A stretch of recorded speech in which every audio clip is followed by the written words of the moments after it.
Michael, you remember me from the last time you and I talked about a week ago?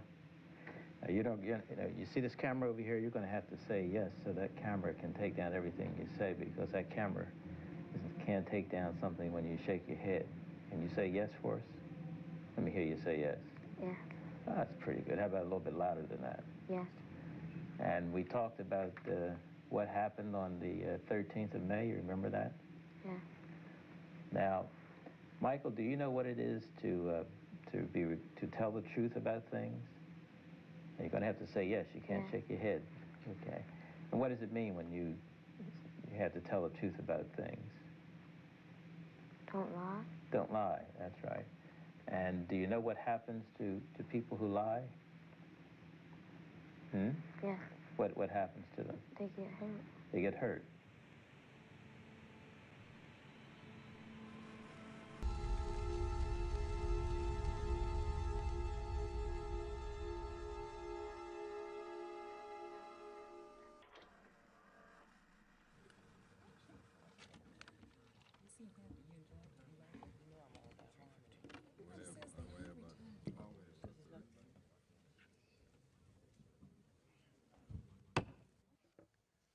On May 13th, 1985, years of conflict between the city of Philadelphia and a small urban group known as MOVE ended in a violent, day-long encounter between the group's members and the Philadelphia police. It was one of the most devastating days in the modern history of this city. Before we call the first witness, I want to tell you about this special commission. We are men and women, black and white, guided by our own attitudes and beliefs. What we hope to accomplish is to begin healing the wounds caused by the failure to resolve conflicting lifestyles in a peaceful way.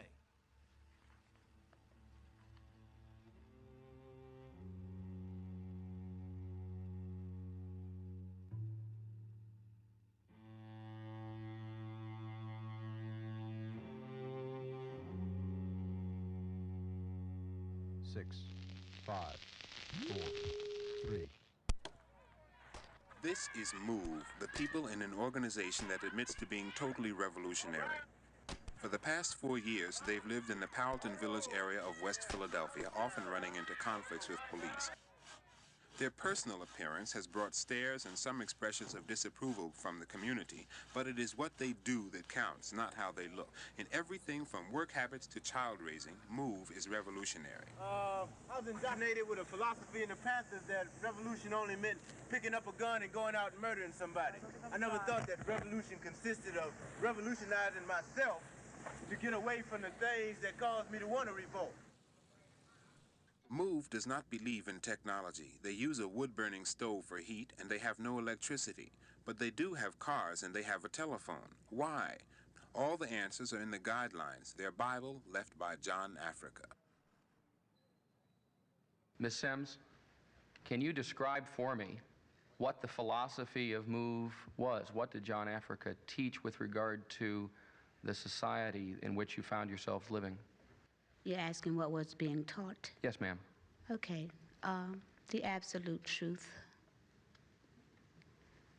We were being taught about this system, the corruption in this system, but mainly it was just the absolute truth.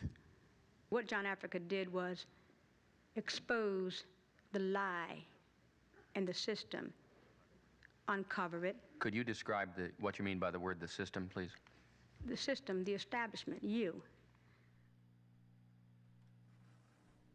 Philadelphia is a tortured city. Trash piles up at the curb line. Kids are afraid to walk to school. Abandoned homes pockmark the ghetto. Philadelphia needs a strong man for a tough job. Philadelphia needs Frank Rizzo as mayor. A small vocal minority among us seeks to destroy the heritage of 1776. We must be ever vigilant that this minority does not impose its philosophy on the unwilling majority of Americans. In their vigilant effort to maintain close contact with Mother Earth, the MOVE members are breaking up the cement of the sidewalk around their property. But you have to have some kind of standard for your organization here. Yeah, life. You just law. But you are not animals. I mean, why not? I don't want to be personal. Well, no, wait a minute. Why not? See, we are animals because our reference is no different than the reference of animal. There's only one reference, and that's life. That's what MOVE is about, life, truth. But man, that's our religion. I'm saying this is what we're taught by founder John F. We see John Africa in the same way that people saw Jesus Christ because of his carpentry, because of his simple way of living, and so forth. Now we know that John Africa is the man who can explain Jesus Christ. When Reverend Audrey Bronson wants to practice her religion, nobody beats her up. But when MOVE wanted to practice their religion, people started talking about it's not done that way.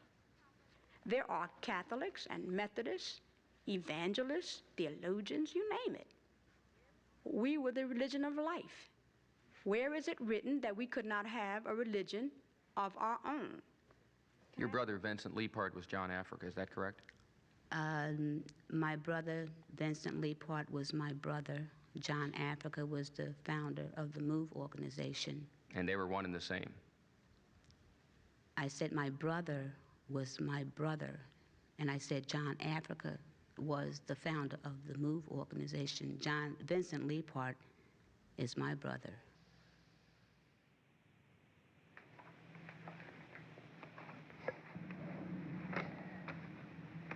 When Michael was about 2 years of age, he was taken by his mother to a residence occupied by members of an organization called MOVE, and Michael was subsequently given the name of Birdie Africa. Michael Ward was, of course, no more a member of MOVE than a child of Republican or Democratic parents would be styled by a particular party label. He was throughout an absolutely innocent, guiltless, and under the circumstances, vulnerable child and youngster.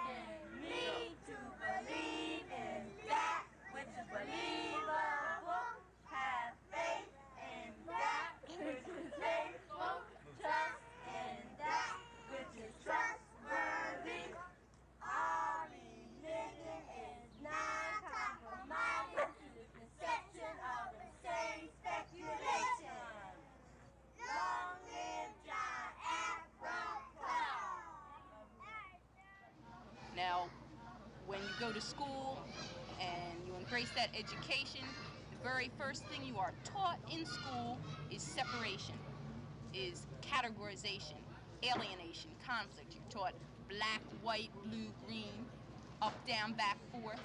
Taught Protestant, Catholic. Taught Yale, Harvard. Conflict, war. If a child does not know that he is black and I am white, if he is not taught that categorization, if he is not taught that separation, in the place of that, all he can gravitate to, all he can know is harmony, is unity, is love. What is this? Light. What is that? What did it do to you? Can you eat it? No.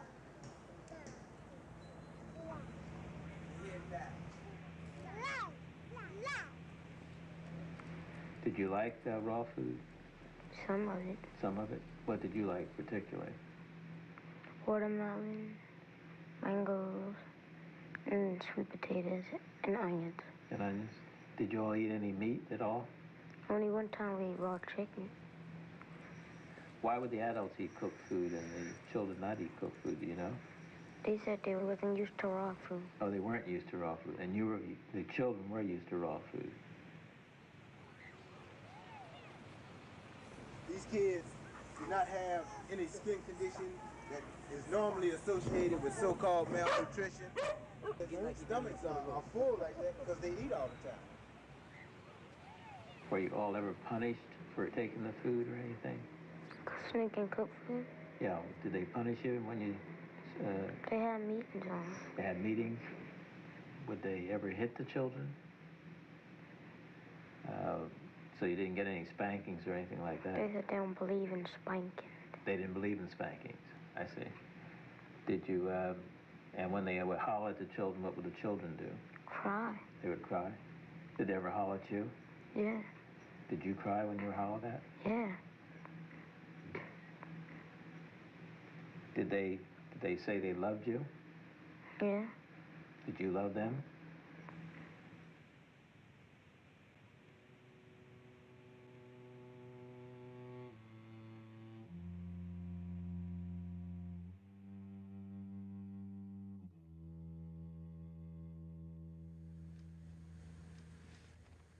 I came in contact with MOVE back in 1974. We had a number of rap sessions with youngsters in terms of trying to offer a different point of view. Did they appear to you to be violent at all? No, it basically appeared to be a progressive political organization, pretty much concerned about the issues that impacted on the black community. Officer Cressy, was there any indication that you were aware of that the MOVE members were potentially violent? Other than being vocal, no, sir.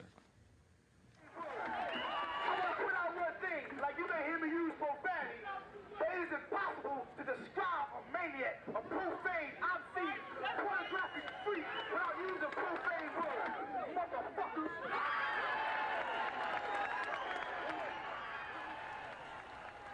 Do you have information concerning how many arrests occurred involving MOVE? There was 141 demonstrations. There was 97 court cases.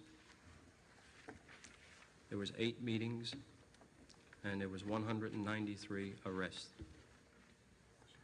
I have just as much right, and my brother got just as much right to speak as you. So what you doing arrogantly gaveling us down? This is not a forum for your political view. What is it? Do you understand that? Do you understand that I was brought here because of my beliefs, because of my views?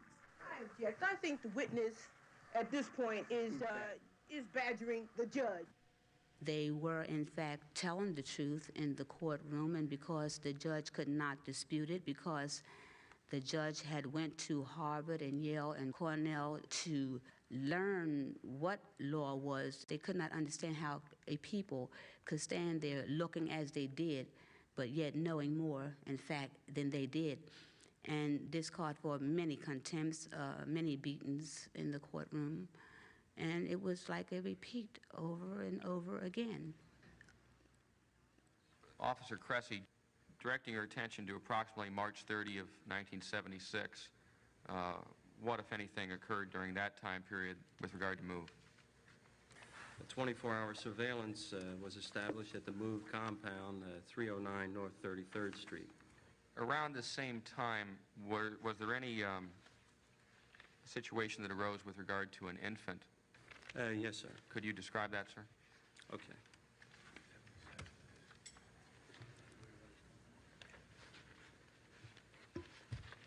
Just bear with me, please.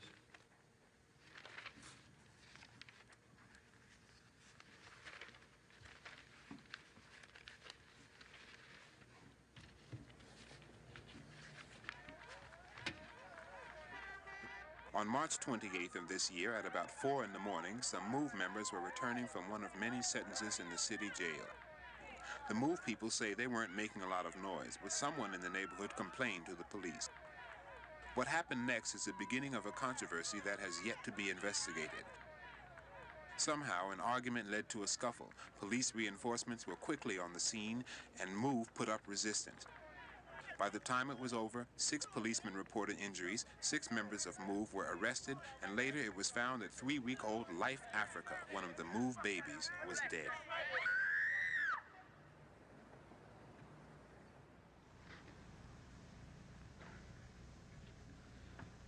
We went upstairs, 2 inquiry reporters there, and we were led into a dark room, and we saw what appeared to be the remains of a baby.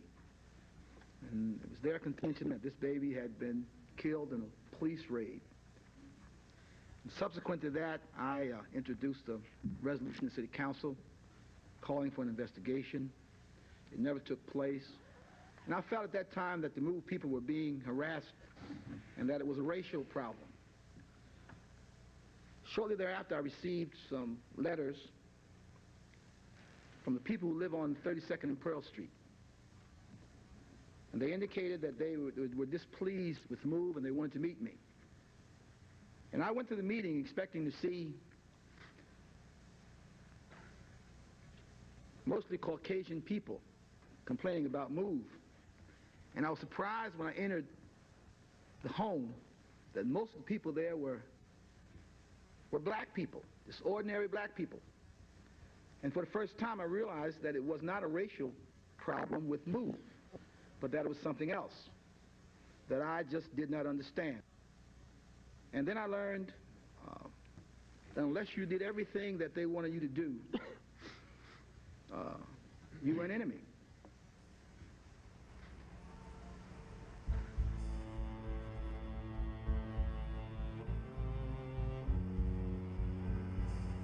On May 20th, 1977, MOVE brandished weapons from their Powhatan Village headquarters platform, saying no longer will we be beaten or intimidated by the police without a like response. To your knowledge, did any members of the MOVE organization ever possess any weapons? Not to my knowledge. Nor mine. Have you ever seen the pictures of May 20, 1977 at Powhatan Village where people are carrying what appear at least to be weapons? Yes, I have. Were those members of the MOVE organization? Yes, they were. Were they weapons? I don't know. I don't want anyone to think that I'm insulting their intelligence, but when you have anything like that, regardless to what it looks like, if it is found inside of the house or not found inside of the house and it is brought out and it is found to be inoperable, it is found not to work at all, as far as I'm concerned, it's not a weapon. But let me be clear, this can be a weapon, but I'm talking about to the point of a weapon that can fire. It's So just like you powder. said, you know, what appeared to be weapons.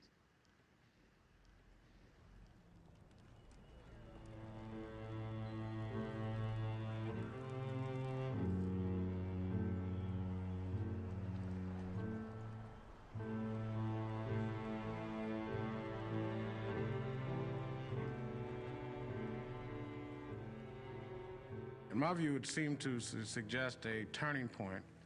It was the point in which it became clear that MOVE, in fact, could become a violent organization, would, in fact, fight, would, in fact, use weapons in order to accomplish their mission. They name the game, and I assure you, they lose. We're going to do what's necessary. What is that? The strategy of John Africa. What is that? Our only defense. What is that? The strategy of John Africa. You aren't telling me anything. You're just saying the strategy. Hey, I wouldn't tell my strategy to you.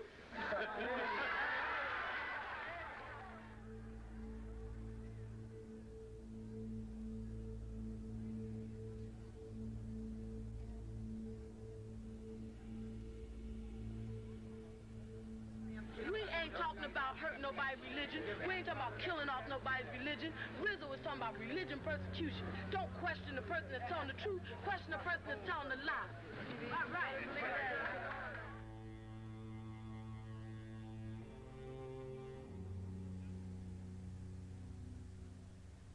Only in a democracy could they get away with what they're getting away with.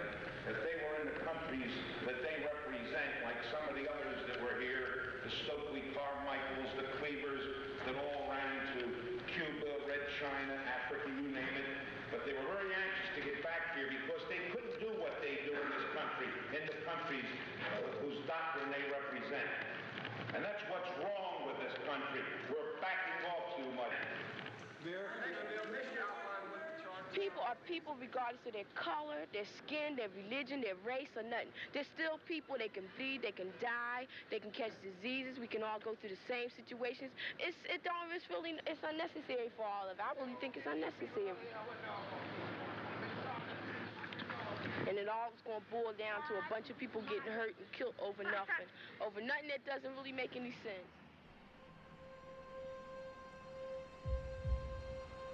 At 6:10 a.m., Mayor Rizzo finally, after 15 months of confrontation, used the force he'd threatened all along.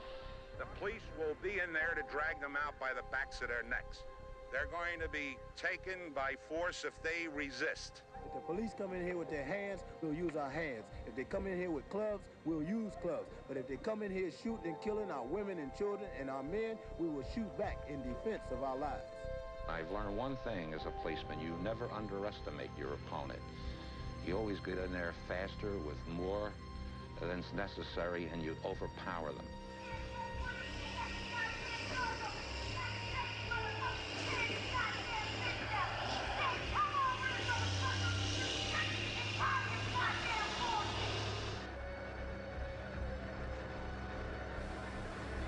Stakeout personnel using body shields cover firemen as they position a portable deluge gun closer to the compound.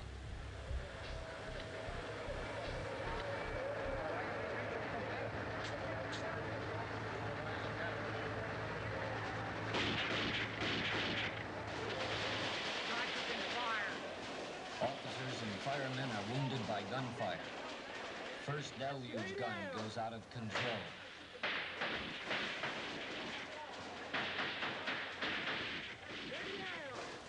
Other officers and firemen begin to pull the wounded personnel out of the line of fire. Officer Rant, shown here lying on his back, has now been mortally wounded. Officer Hessen, also wounded, crawls over and attempts to shield Officer Rant.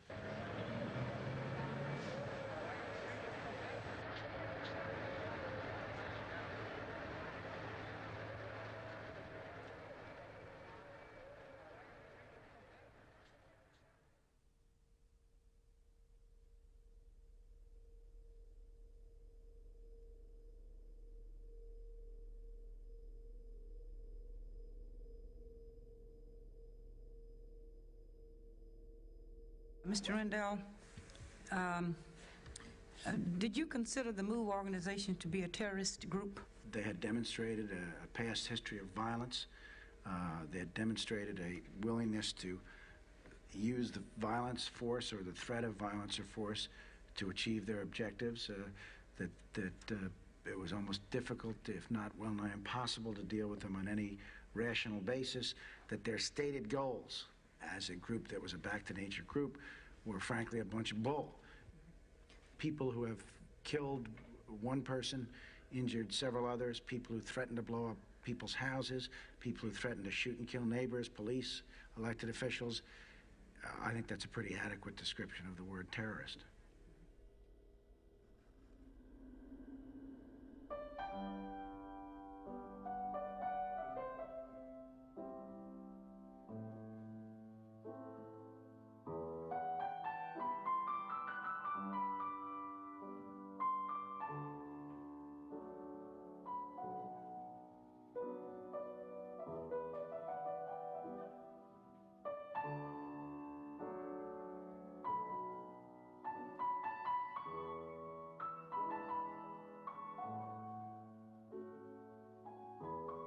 At every step of the way, including the final act today, the police used commendable restraint, and it was done for many reasons, most of all because of the children who were present today. There had been much concern on the part of many people that the police would make a violent assault on the MOVE members. As it turned out, the police acted with precision and restraint. Where one of the MOVE members came out the window with a cartridge case in one hand, a clip, and with a knife in the other, and where he was hit on the top of the head with a steel helmet and was taken into custody. That's what you're referring to there.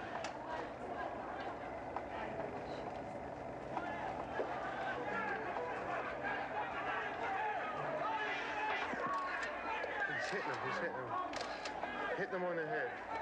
Kicking him on the head. I have no idea. I just couldn't see. Cops can make a mistake doing that, sweetheart. Your ass, they are. The police probably would have been legally within their rights to have killed all of the 12 people in that basement. Do you believe this is just a symbolic gesture, tearing the house down at this point, the very day of the shootout? I think behind it is the question we've got to ask is why.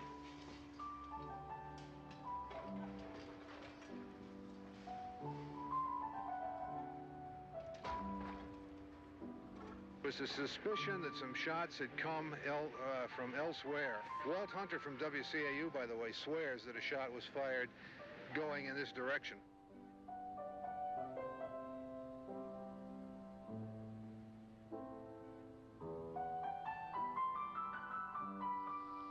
People who know us know that we're not terrorists.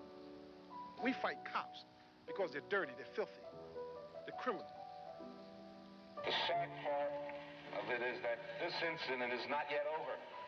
There will still be misguided voices in the community seeking clemency for these criminals.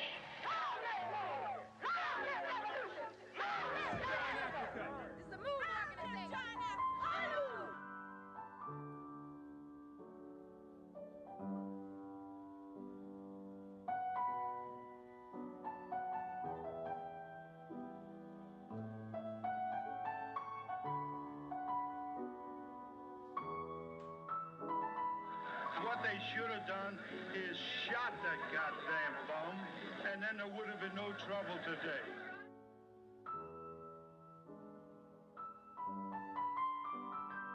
This police department in Philadelphia could invade Cuba and win. What I'm saying, Tom Snyder, is that we are now trained and equipped to fight wars.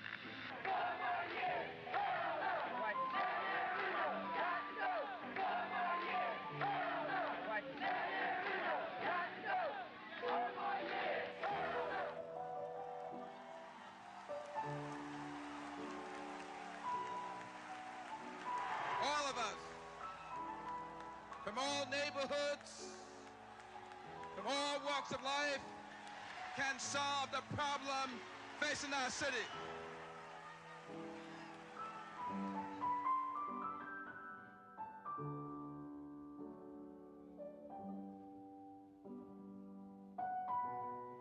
Leapheart was asked how he felt when the verdict was read.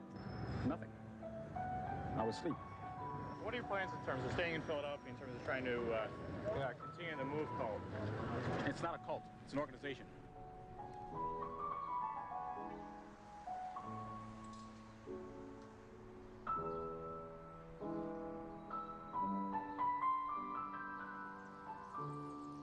When you appear to be different, you become angry, and you will do things out of the norm.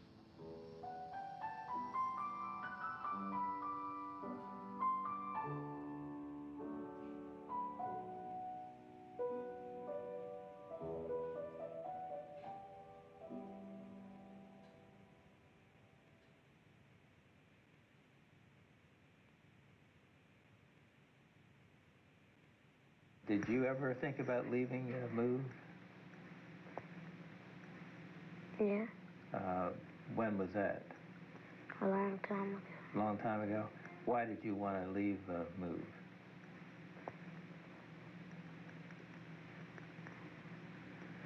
Because we couldn't do what other kids do. You couldn't do what the other kids did?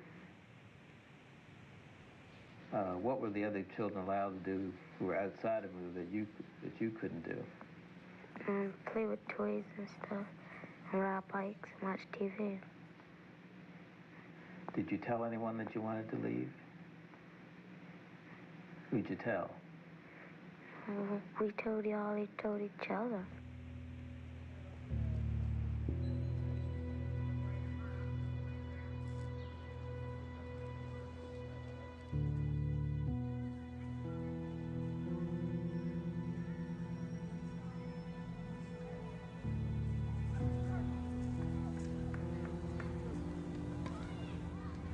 This is a blue-collar neighborhood. Any given summer day, you have the children playing in the streets. You have mother maybe sitting on the steps, neighbors talking to each other. And all of a sudden, on the loudspeaker, you would hear a voice would come out and say, "You motherfuckers, what the fuck are you doing out here now? Do you know what's going on here? You son of a bitches, you're around here fucking everybody up. What the fuck is going on?" Anything that was vile, they would go into it.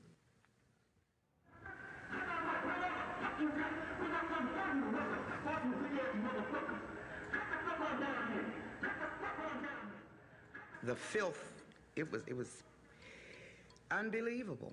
And this went on could be in something like this could be in someone's mind. It's one thing to be 2 blocks away and hear it, but to live right next door, full blast in our bedroom. I watched my wife many nights lay there in that bed and cry with nothing else she could do. I think that what we really hoped for was that some kind of way the city would find a way to deal with this situation.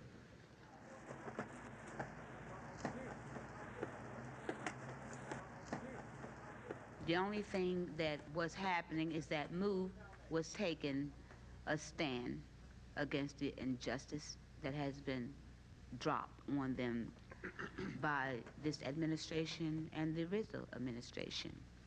MOVE principle has never changed. MOVE's mood, I'm talking about bitterness now, did change.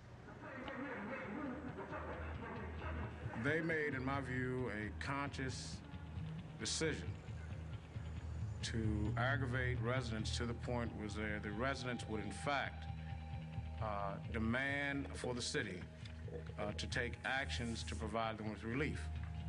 And in that regard, the city would be forced into doing one or two things: to engage in confrontation or to engage in compromise. There was a lot of hostility between those two entities. And I think it must be researched why the hostility was there. Which two entities, Mr. Bond? The City of Philadelphia and the MOVE organization. And as a pawn, we were caught in between. And nobody, frankly, gave a damn.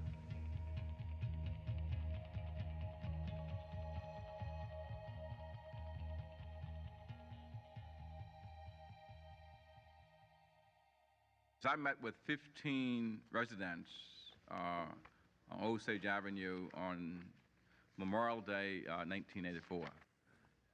At that meeting, I said to them that I will research as to whether or not there is a legal basis for the city to do something about the problem that you have brought to us, but also pointed out to them that the mayor does not have the authority because he does not like, the neighbors do not like, the way someone live, to simply go in and evict the people from the house, that we don't have those kinds of options in this democracy.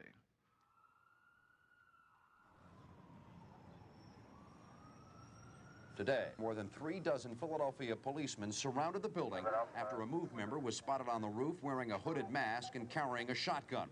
That standoff lasted less than 2 hours. Police did not enter the house and no arrests were made. In the last several weeks, their actions have escalated tensions in the neighborhood, leading to tonight's situation. When the individual was on the roof with the mask and the shotgun, my daughter was in our picture window. And she said, "Daddy, what is the man doing on top of the roof with the gun?" And I didn't have an answer. She asked, "Isn't that against the law?" And I said, "Yes." Well, I don't know how you can say that for a certain group of people the law applies and then another group of people that same law doesn't apply. I think we were in the law on an equal basis, if I'm correct. You would see them dragging logs from the park up the street. You could see that the line, you know, in the street from the, I guess, the oil out of the trees that they would drag up. Wood would be stacked up in front of the house of 6221. It was so much of it that we requested that they do something with it. What was the response to that request? They responded and put it on top of the roof.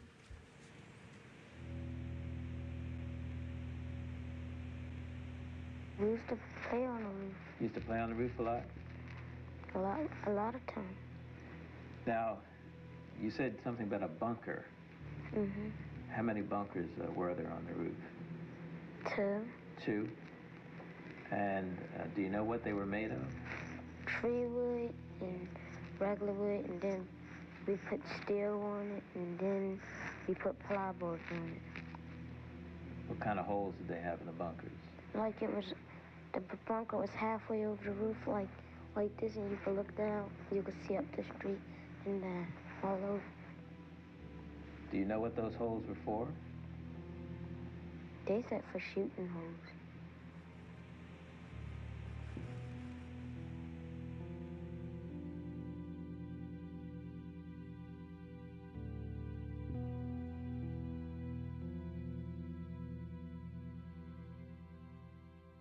That bunker you see there is kind of a toyish-looking thing. And I will tell you, on Osage Avenue, it commanded the scene. It overlooked and overpowered anything you can imagine. It was awesome. There's been talk that there are explosives in this house. Is there any truth to that? That's only people's, you know, hallucination, because they have not been inside this house, so they would not know what is in this house. What is in this house is the strategy of John Africa that is very explosive. Is it a confrontation? It most certainly is a confrontation, one strategized by John Africa years and years and years ago. Commissioner, could you tell us what the lessons were that you felt were learned in the 1978 confrontation from your point of view? From my point of view, sir, was that MOVE was a group who was bent by virtue of their dogma and by their actions of destroying civilized activity and ability to live in a neighborhood peacefully. Tonight, there are growing concerns about the controversial group MOVE. City officials met today for the second straight day to discuss strategy. Sources reveal that Philadelphia's district attorney has now prepared the warrants that are legally necessary to evict MOVE members from their home. Once those warrants are signed by a judge, action by police to evict MOVE could come at pretty much any time.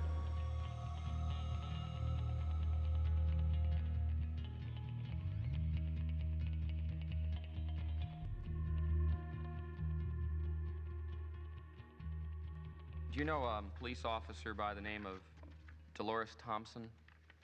Yes, I do. Do you recall telling her that your son Frank was ordered to attack you, that you were beaten until you started to vomit violently, that Frank then placed a pillow over your face and asked John Africa if he wanted you to be cycled or killed, and that John Africa replied, "Not at this time"? Did she tell you that I said that?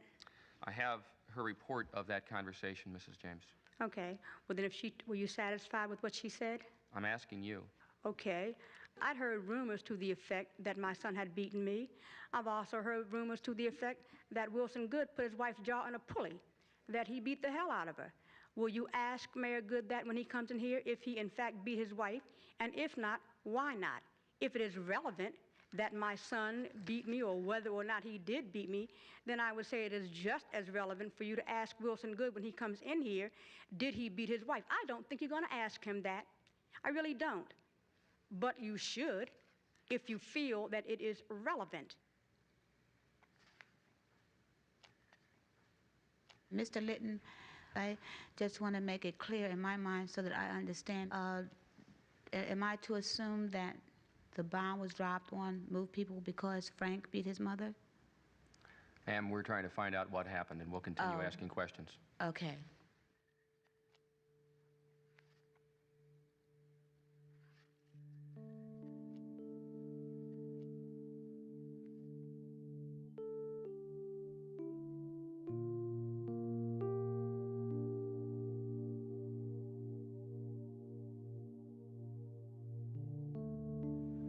Yeah, of course, on Mother's Day, the evacuation has been slow. People had plans for today. A few had decided that they'd stay and not evacuate, but police have now apparently advised those people that they think it's best that they leave. I hope that it's resolved quickly, and have all confidence that the mayor is going to be doing the right thing. I wouldn't mind staying myself, you see, but I was told to leave because you don't know what the extent of this is going to be, you know? What do you think? I think, believe it or not, I think you'll have to kill all of them. And neighbors have been told by police not to return to their homes for 24 hours. That's 10 o'clock tomorrow night. Now, what will happen between now and then remains to be seen, Charles. And Casey, some of the neighbors, as they were leaving, said to me that as they were leaving the neighborhood, the MOVE people were sitting out in front of the MOVE house, the children in hand. Perhaps that was a subtle or not so subtle indication of what's happening here. Did you consider, sir, that at least in 1978, the members of the MOVE organization who were at the Pelton Village House had used their children as if they were hostages? No, sir, I did not. You've said they came out holding their children up as shields. I'm not an expert in police science, but I think to the layman that might suggest that they were using their children as a hostage. And that's why I'm asking you why you did not consider that. They were using them simply as a ploy, and using that philosophy, that feeling that we had for the sanctity of children and everyone else to our disadvantage. I do not want to wake up tomorrow morning and find myself short one son, because if this thing kicks off, you're going to have bodies thrown every which way. You're going to have children killed, and you're going to have adults killed. I am very much afraid you're going to have blood-soaked streets. Every one of us knew that there was an extraordinarily high likelihood that someone was going to die. We didn't know whether it was going to be a policeman. We didn't know whether it was going to be a fireman. We didn't know whether it was going to be a MOVE member. The worst dread of all was that it was going to be a child or a neighbor or a bystander. I don't know if anyone on this panel has ever had the responsibility of saying go to a plan that you know is going to cost human lives. Until you've done that, it's very difficult to gauge whether the city officials were right or wrong in what they did. Did you all have meetings where you would discuss what to do if the police came? Not us. Not the children? How about the adults? How about the grown-ups? They used to be upstairs by themselves when they had their meetings. When they had their meetings? How often would they have their meetings? A lot of times. A lot of times. Did you ever sit in on, were you ever in any of their meetings? Did you ever know what went on in those meetings? What is a confrontation? Do you know? Like it was. What happens when you have a confrontation? When the cops come and stuff.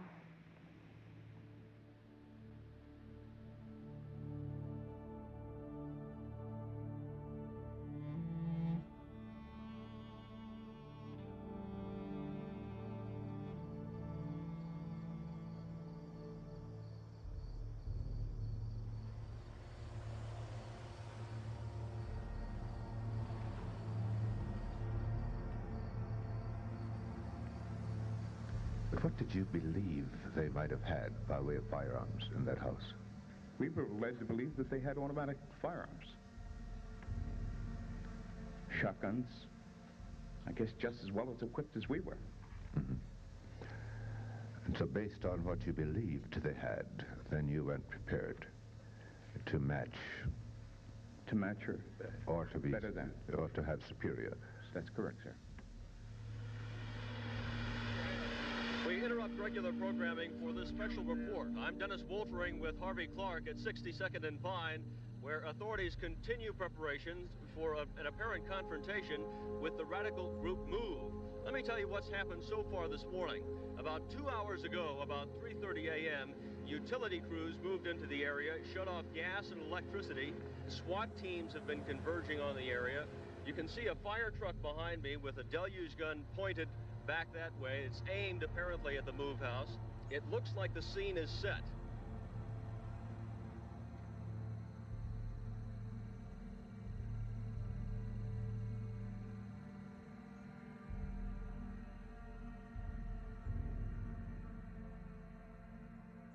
I got on my stomach, and with the bullhorn, I read the message. And to be quite frank, I was sweating it out. What did Commissioner Sambor say, do you know? He was telling him to come out. Could you hear him saying that?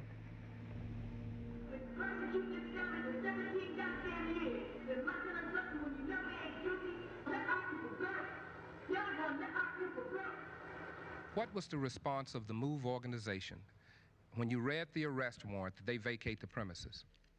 That they would not surrender. Can you tell us what else they said? That they would kill us all. And what else did they say? They said that that all of our wives would be widows. And what else did they say about your wives? They said that our wives would be sleeping with other men before the end of the day. Did they describe what other kind of men? Yes, sir. Would you tell us? They said that our wives would be sleeping with black men before the end of the day. Do you recall what your reaction was to those statements?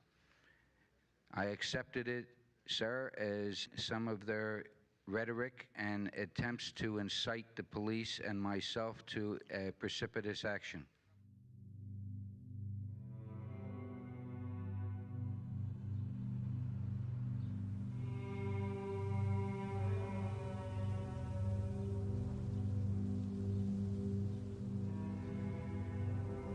Police went in about 5 minutes to 6.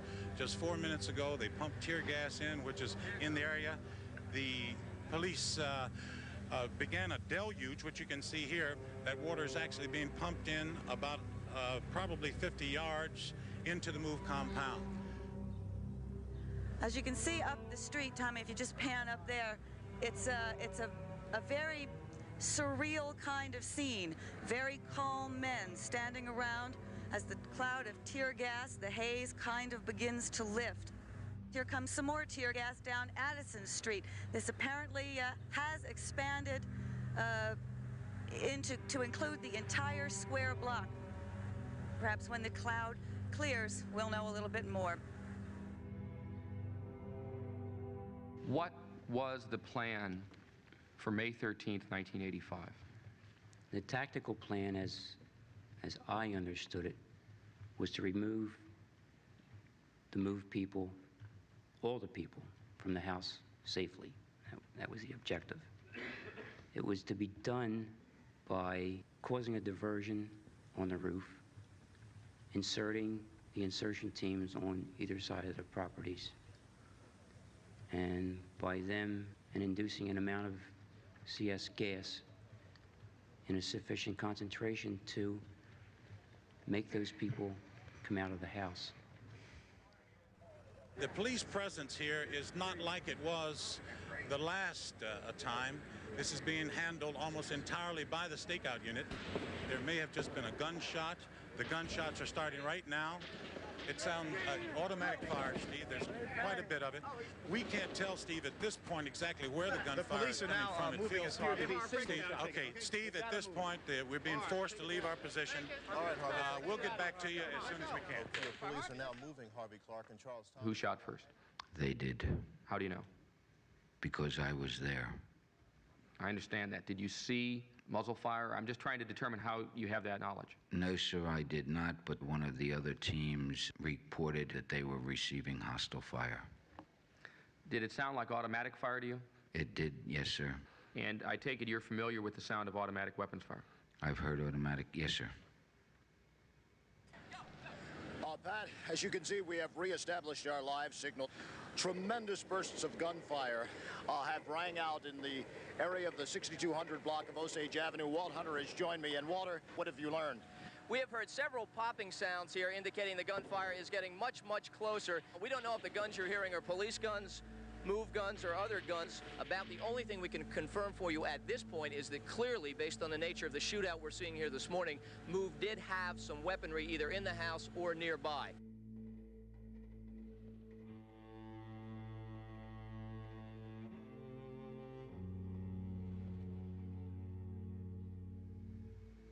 As you know, Commissioner, there were no automatic weapons found in the MOVE house.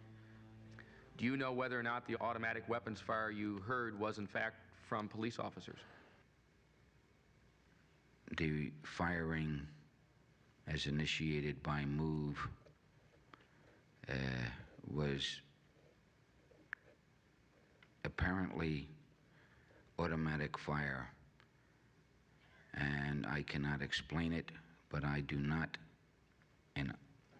believe for 1 minute that it was the police that were firing at that time. Once the MOVE members started firing, their status changed radically in the eyes of the law. They, at that point, became forcible felons. And there's a whole different set of laws as to the apprehension and the amount of force that can be used in the apprehension of and the prevention of the escape of forcible felons. Including the children? No. That's as to the adults. We went downstairs. Did the adults tell you to go downstairs? And where did you go when you went downstairs? The garage. Into the garage? Where were the men? They were upstairs. Do you know what they were doing?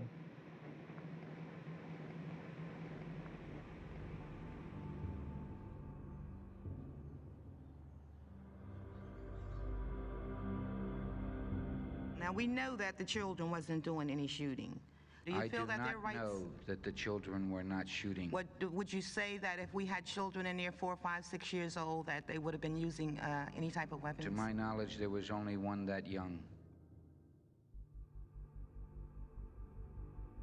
We would like to tell you that the shootout is over. We cannot say that definitively. We can say there's been at least a 15 or 20-minute break in the gunfights. Here comes a police car racing in right now at this moment. This is a highway patrol car racing into the scene. We don't know what this signifies. We'd like to tell you it's over. We really can't right now. There has been a pause. There are indications that what has been a tremendous gunfight is over. Looking in the trunk of this car right here, there's more gunfire right now. We're going to crouch down. Look, as you were about to say, the police are unloading, as you can see right now. Police are unloading Winchester cartridge shells from the back of a highway patrol car. Do you know how many rounds were fired that day? No, sir, but I will say that we ran out. We did not anticipate the extent of the confrontation and ran out. I don't know what time it was, but it was sometime in the morning.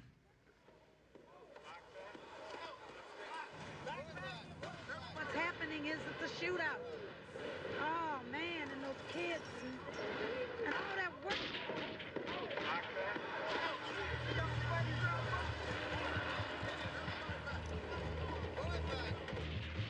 The gunfire is as close as it's been since the shootout happened this morning. Let's come closer. Let's come closer and use and crouch down behind the Eyewitness News truck.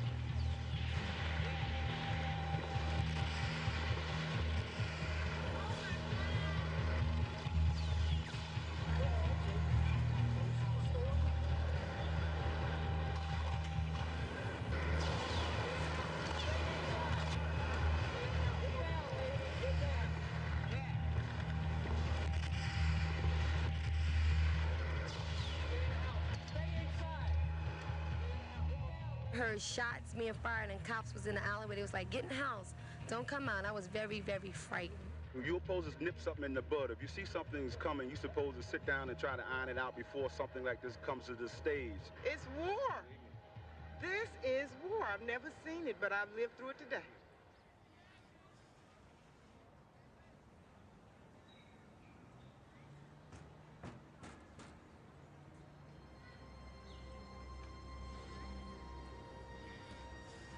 This woman, we can't determine whether she is a relative of one of the MOVE members or not. It appeared that things had gotten calm, and then, as you heard about a minute and a half ago, another burst of gunfire. This woman is now being taken into police custody. You're watching it live. They are restraining her. She is hysterical and is clearly upset about what's going on, and they're just trying to get her out of the danger area where we are in the fringes right now.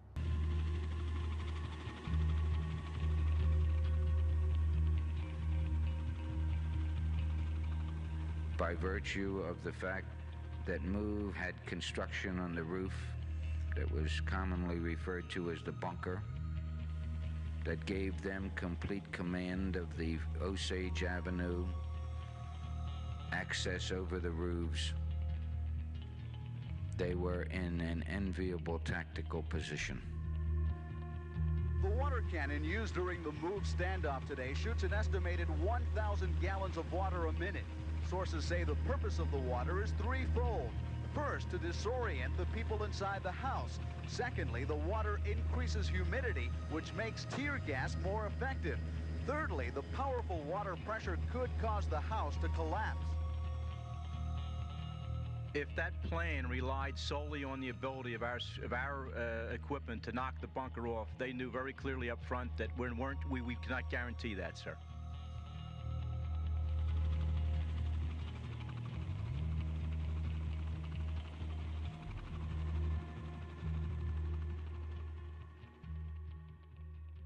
Chris, I saw Police Commissioner Gregory Sambor about 45 minutes ago, and he described his men as, quote, taking a break now. They are obviously somewhat startled by the way that Move's building at 62 and Osage was fortified and able to take the water barrage and the bullets that flew in there this morning. Thousands of rounds spun off. Larry, for the first time, it's been quiet for several hours here. The police helicopter did go back up, and I guess they wanted to take a look at the top of the bunker. We had reports, what you see in front there, the yellow tarp is the front of that building, and we were told that that bunker was destroyed, but it appears that it's still there. Okay, Harvey, they've stopped the snorkel gun now. There's no water on that roof. For some time, the water has been turned off. At City Hall this afternoon, Mayor Good appeared publicly for the first time since the siege began. Good said he's committed to removing Move from the structure. We intend to evict from the house, we intend to evacuate from the house, and we intend to seize control of the house. We will do it by any means necessary.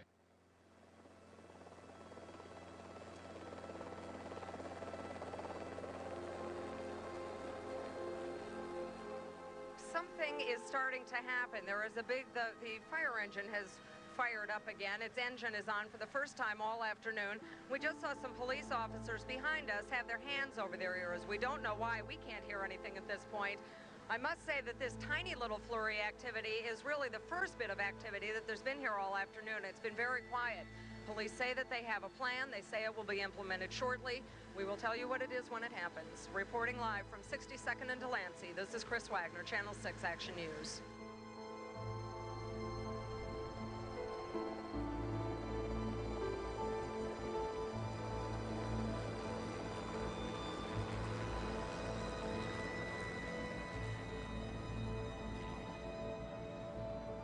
This device that was used, you're calling it a device, I'm calling it a bomb. But did it ever occur to you that this might have been a dangerous device to use in a residential neighborhood? Yes, ma'am. It did occur to you? Yes, ma'am.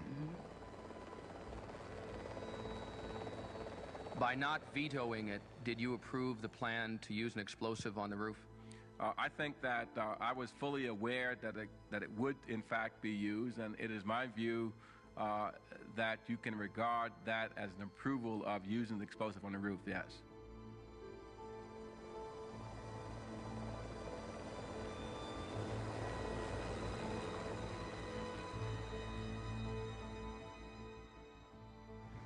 I come in at night about like this, and I put the helicopter right there in a 10 to 15-foot hover above the roof, and I was right on the left-hand side of the helicopter, right here onto this corner is where I finally came to a stop.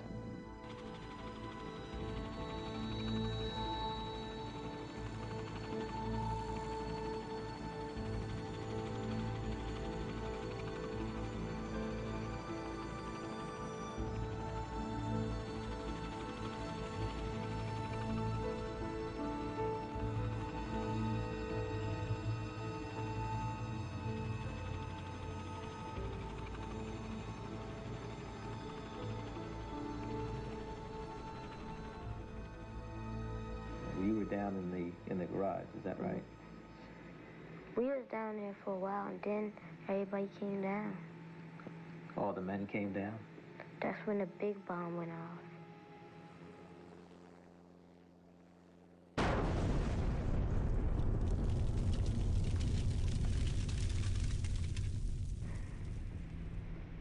It shook the whole house up.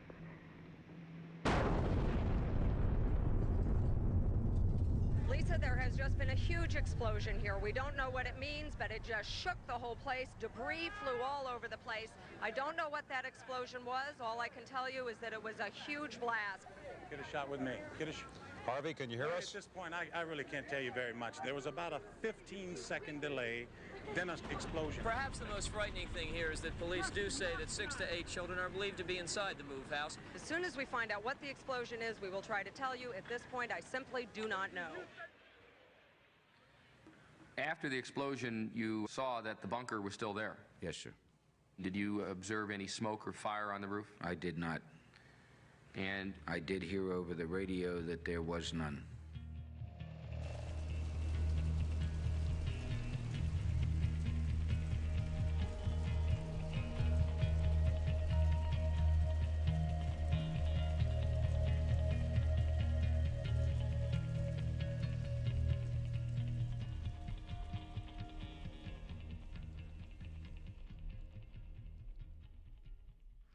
It's easy to equate explosions and explosive materials with fire, but that's not necessarily so, because I think we've all seen buildings demolished, and it's used all the time in mining. So I don't think you can just logically conclude if you're going to have an explosion, you're going to have a fire.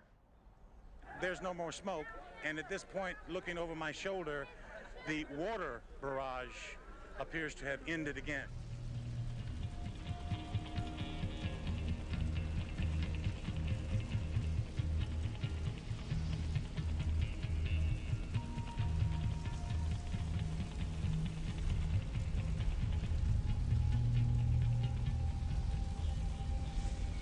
Okay, there is a new development at the Move Building 62nd and Osage. We'll go live right away to Harvey Clark at the scene. What's going on, Harvey? Larry, behind me, you can probably see right now, and we'll push to try to get a little tighter shot of it, that the satchel charge or whatever the explosive or bomb that was dropped on the Move compound just a few minutes ago has apparently started a serious fire. But the two deluge guns or sprinklers that they've been pumping water in from Pine Street are not active now. I wanted to get the bunker.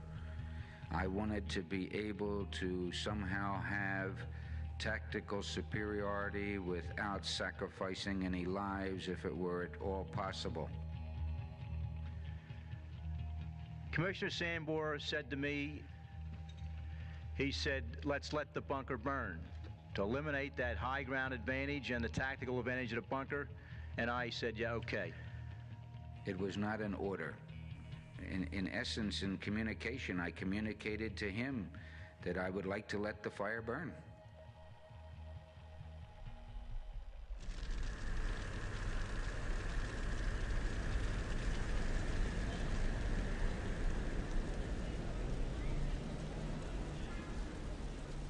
Larry, this is becoming a very emotional scene. With me is Janice Walker. She lives at 6217 Osage, just 2 doors from the Move house. Yes. And you're afraid that your house may be on fire. I'm sure. It's just destroyed, and it's just not fair. We've been there over 20 years, and we didn't have to go through this.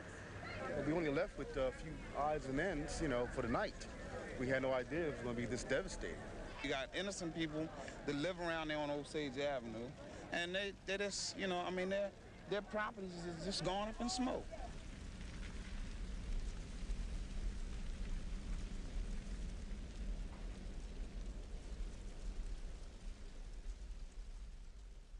I saw initially a small fire on the roof.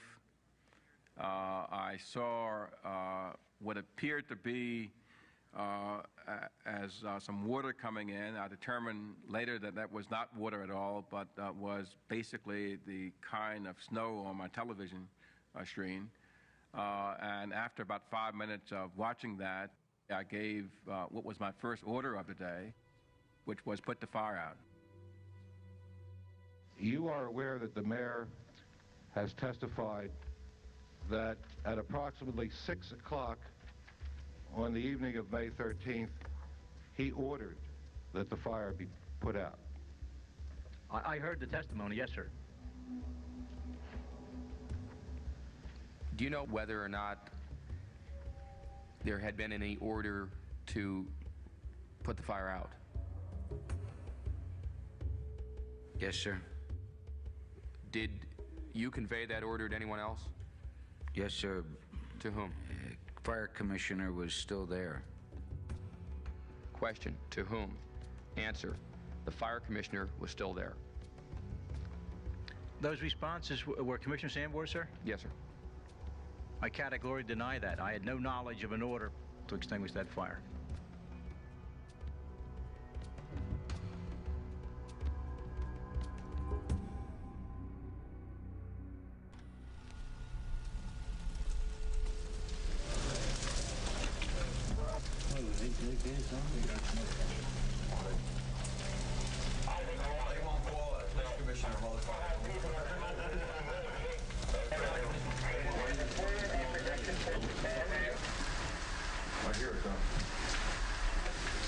That's water.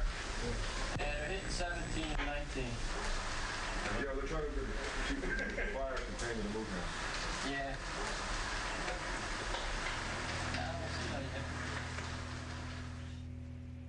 Was there any smoke or tear gas in the garage when you were down there? Or was it tear gas? There was smoke and tear gas. Smoke and tear gas? Did it bother you? Did it burn your eyes or anything? Mm-hmm. And what did you all do? We was under the blanket with our heads. Were all the kids under blankets? Mm-hmm. Where were the women? Were they Under blankets. They were in the blankets? Now, you said the blankets were wet. Mm-hmm. How did the blankets get wet? Because we had them in a bucket of water.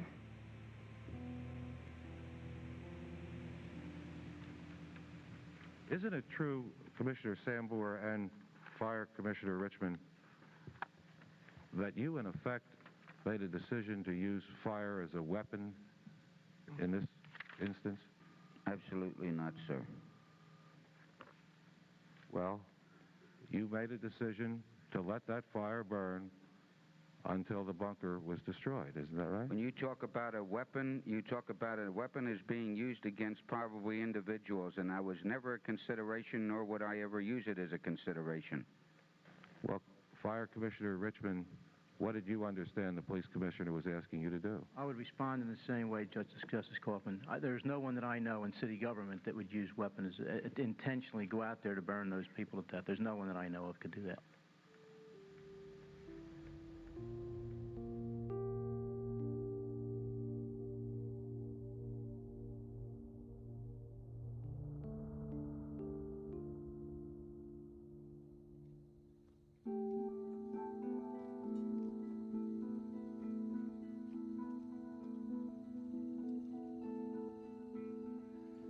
You were aware in 1978, I assume, that a situation had developed involving certain police officers and Adelbert, Africa. Yes, sir.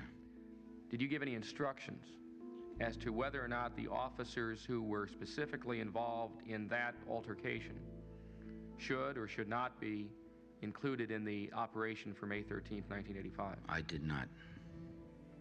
Weren't you concerned that there might be some revenge motive which may take the police actions beyond the legal limits? I think there's no question there was, at least on the part of some policemen, residual anger towards MOVE organization or members thereof. No question about that. Would the court reporter please swear in the witnesses? You solemnly swear to tell the truth, the whole truth, and nothing but the truth, so help you God? I do. Officer Delicia, I understand that in 1978 you were present on August 8th during an altercation that occurred with Delbert or Africa. Yes. And Officer Mulvihill? What does that have to do with May the 13th? The officer was tried and found not guilty of that offense. That was going to be my next statement, Mr. Mosener. Officer, we understand that you were charged in connection with that case, and also we understand that there was a directed verdict by Judge DeBona of not guilty in that case. Is that correct? That's correct. Take out, please, just take a position. They must be moving somewhere in Osage, and they're all scattering between 62nd and Osage and 63rd. They're running around like, you know, something's going on around here. These are live pictures. They are looking for something there. You can hear howling. Where it was coming from now, I don't know. When the fire got real heavy and we smelled all that smoke and we couldn't breathe, then that's when we started yelling at kids coming out, and then they opened the garage door and opened the cellar window. What did you say, or what did you yell? We were saying, we want to come out. You want to come out? And what did the other children do? Did they do the same thing? Yeah. Were any of the children crying? Yeah, we all was. Why had you all gone to the back alley? To prevent the escape of MOVE members.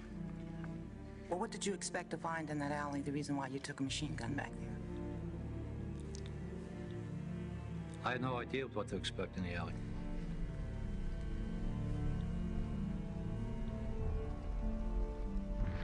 You solemnly swear to tell the truth and nothing but the truth, so you go. I do. Your vantage point was to the back of 6221, is that correct? Yes. All right. Was there any time that you observed, either with your eyes or your ears, people attempting to come out of that house? I heard a female scream, "Don't shoot," coming out. That time, Officer Trudell, who was at the rear window, Officer Trudell said, "They're coming out." If you look carefully, by the way, if you can take a look so I can point to the monitor here, right here is a line of stakeout squad officers. And they seem to be lined up at the ready, waiting for something to happen. They seem to be waiting for something to come out of that house. You say that Brad tried to take Tomaso out? Mm-hmm. He was on his knees, and he had Tomaso around the stomach like that. On his knees, was he crawling along the garage floor? Brad was.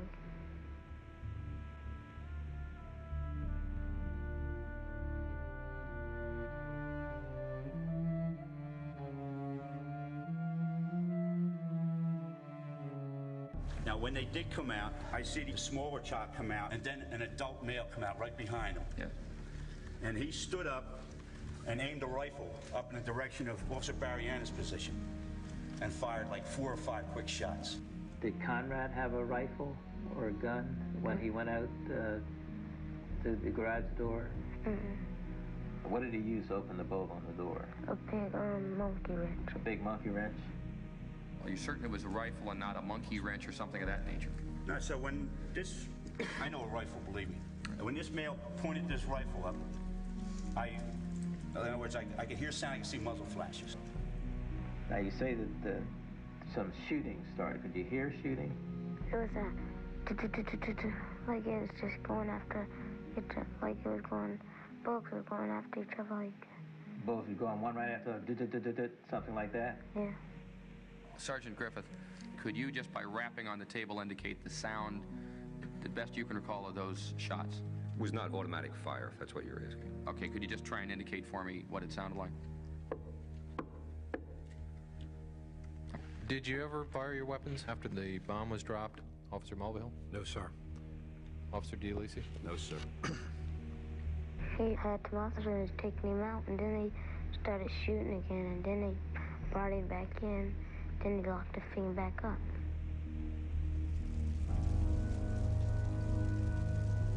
Did you see the child actually go back into the house? I believe the child went back into the house. All right.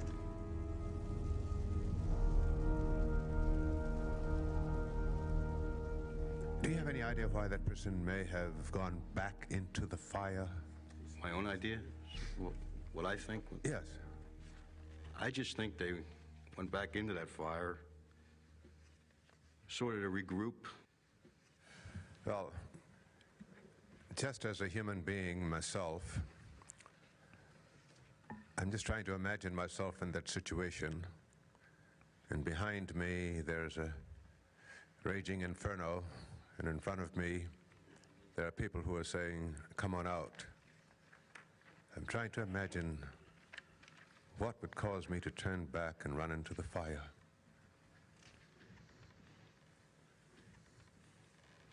I don't think we said anything other than come down to us, come on down with your hands up, normal police jargon for calling the suspects to come down.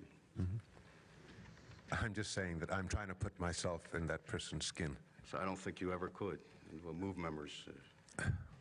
Well,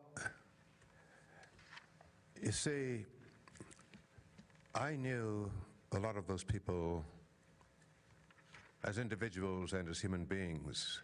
A lot of people know Move from what they may have seen. But I'd had a lot of dealings with them, and I knew them to be more than Move people. I knew many of them by name as human beings. It's probably a rhetorical question. I don't think you, from the way you've responded, I don't think you can answer that. Yes, sir.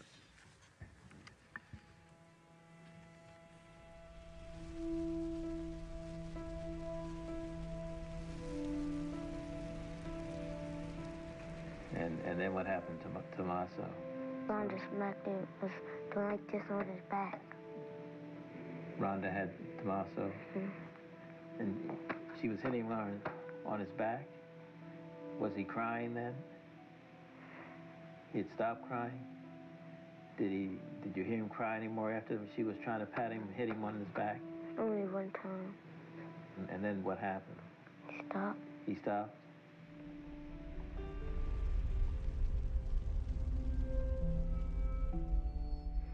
And then what happened? I ain't hear nobody, and I just ran out of there.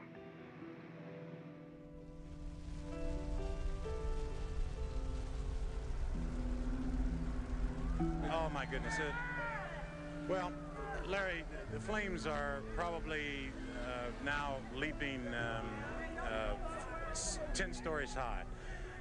It just looked like something was completely engulfed. What you're seeing now is You're flames. telling me that the flames are now leaping high? It's hard for me.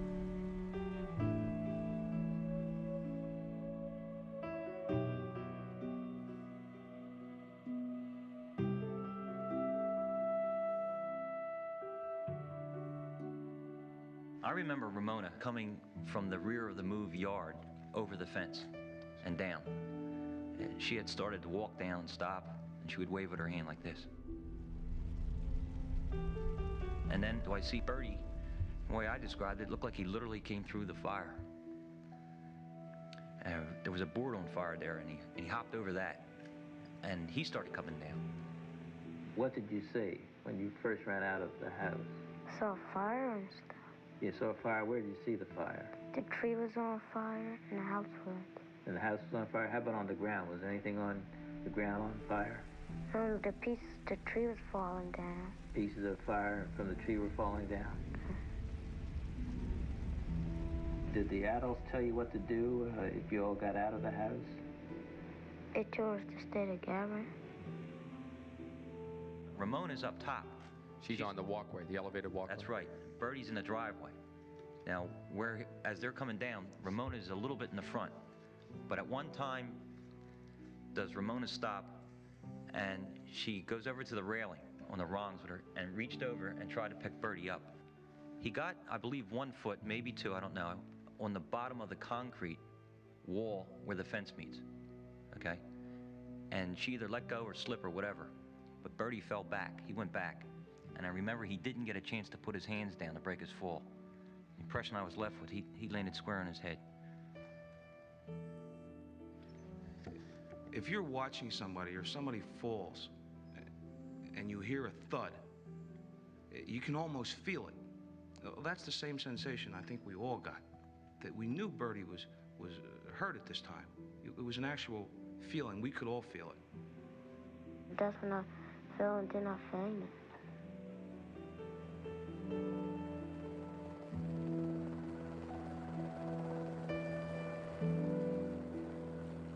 I remember Bertie just laying there, not doing anything. I said, Tommy, here, take my shotgun. I said, I'm going to go get the kid. And I remember him saying to me, I'll cover you. Officer Meller saying that. That's right. At one point, did I start out to get Bertie, and that's the first time I realized Officer Theresa was behind me. He grabbed my left shoulder. I said, don't go out there, Jim, it's a trap. What was your concern, officer? I don't know how to explain it other than a sixth sense or something, that there was something wrong in the way Ramona went down. I just felt something was incorrect or not right about that situation. I stopped them from going out right at that time. That's all. I was scared to death. I just didn't want to let that kid lay there like that. So what did you do? My priorities at that time were the kid. We're trying to say to him, son, come over here, come over here. We're trying to get him to come to us. This is a result of Officer Theresa saying, be careful, it's not right or something to that effect. It doesn't feel right. Inadvertently, Bertie gets up. I remember him taking a few steps, and he went down in the water. He fell? I interpreted it as a fall or stumble or whatever. As soon as he went down in the water, at the same time that I seen that, Officer Theresa is right with me. I said, Mike, I'm getting the kid. And he said, I got you covered. I remember running underneath with my right hand, and I scooped him underneath his left arm. Was his head submerged under the water? I don't remember. As soon as he hit the water, I went.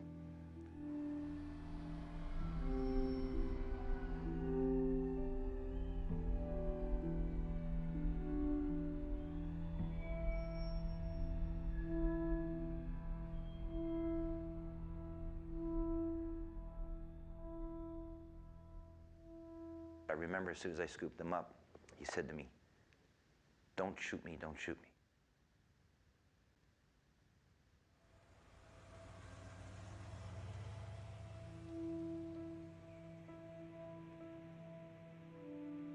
When the police got you after you finally got out, did they ask you anything about whether or not there were any kids still in the house or were there any other grown-ups still in the house?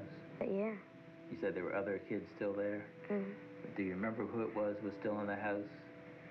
Trey, Netta, Tomaso and Melissa, Phil, and the big people, Theresa, Rhonda, Ball, Nick, and Rat, and C-Peg.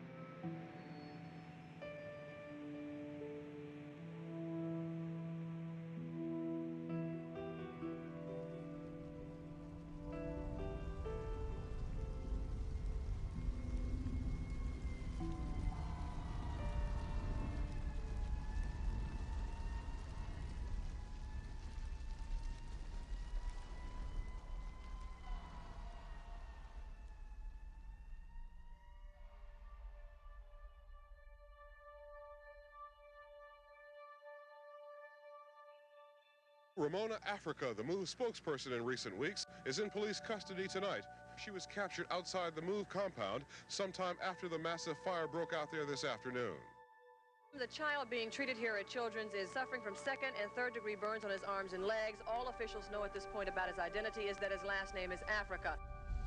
All night long, an increasing number of firemen have been trying to battle what is now a 6-alarm blaze.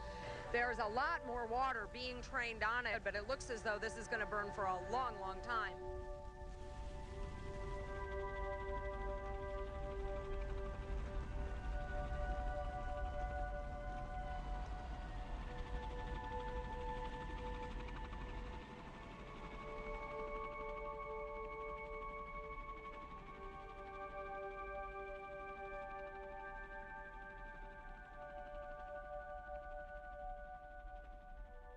We had a difficult problem.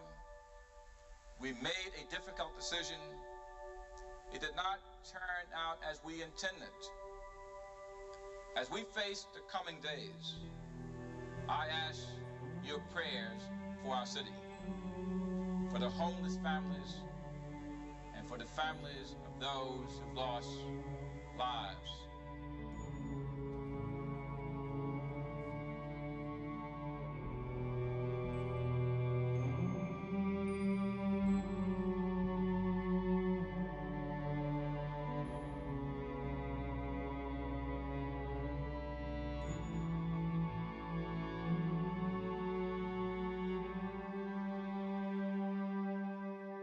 In the beginning, MOVE people were the most happiest bunch of people you could ever know.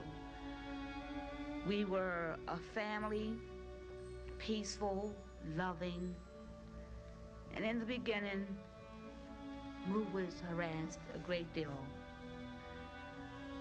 We were beat many, many times. We were jailed many times. And I'm talking about a people who had feelings, who are no different than you or I.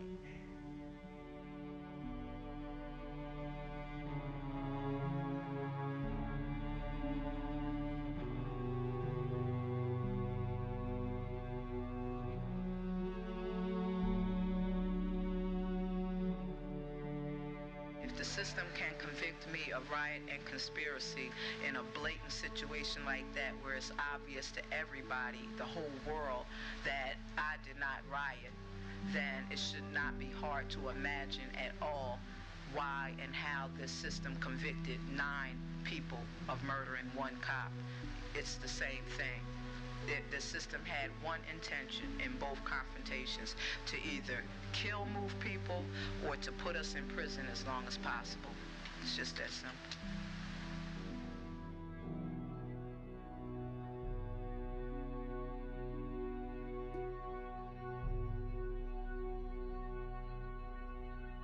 Is it like being in a war?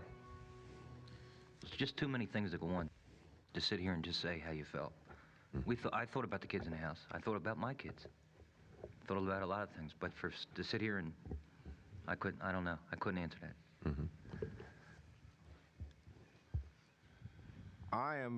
I've been sitting here listening for many days, and I've read scores of pages of reports and testimony, and it has all been, all of it, very depressing and very discouraging, except what I've read about Officer Berghire and what I've heard from Officer Berghire. And if there's any hope in this whole sorry situation, it's because of that officer, and I want to thank him. Thank you, sir.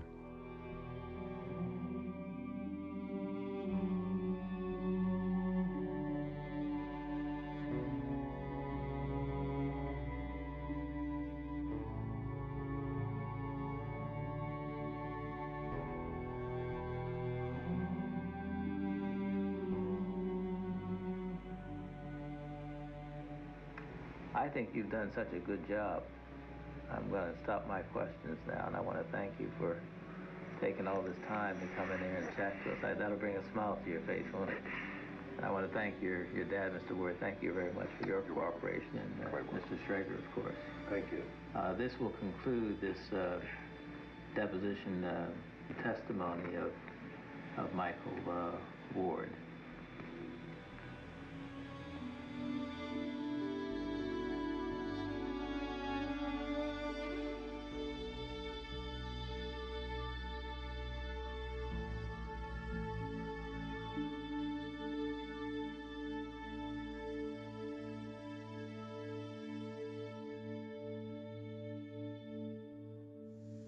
As of today, you, the people, have all the principal facts which tell the story of the Osage Avenue tragedy.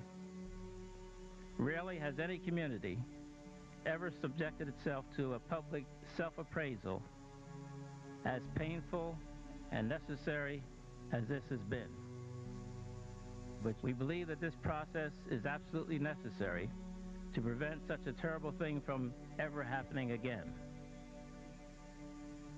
And now I declare these public hearings to be in recess until further notice.